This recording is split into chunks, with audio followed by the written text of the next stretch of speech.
ఓటెన్ టీవీకి స్వాగతం. ఆకట్టుకుంటున్న సిఐ రామారావు సందేశం.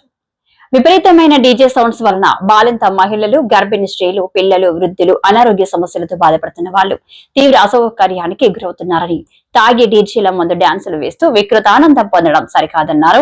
కావున యువత అటువంటి వాటికి దూరంగా ఉంటూ మంచి లక్ష్యం పెట్టుకుని కష్టపడాలని, దానివల్ల వచ్చే విజయం ఎక్కువ శబ్దం వస్తుందని సూచించారు. చాలా మటుకు వాస్తవమే. చాలా మంది తమ్ముళ్ళు మన ఏరియాలో డీజే ఉందని తెలిస్తే ఫుల్ గా తాగి ఒళ్ళు తెలియని స్థితిలో ఆ డీజే ముందుకెళ్లి డాన్సులు చేస్తూ వికృతానందం పొందుతున్నారు.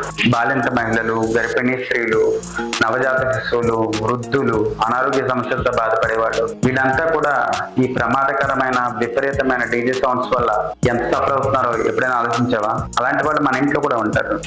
ఒక్కటే గుర్తుపెట్టుకోండి, జిందగీలో ఏదో ఒకటి సాధించాలి. అది ఎలా ఉండాలంటే ఆ సౌండ్ కి నువ్వంటే గెట్టనోడు నీ పడి ఏడ్చే వాళ్ళ చెవులు బద్దలైపోవాలి.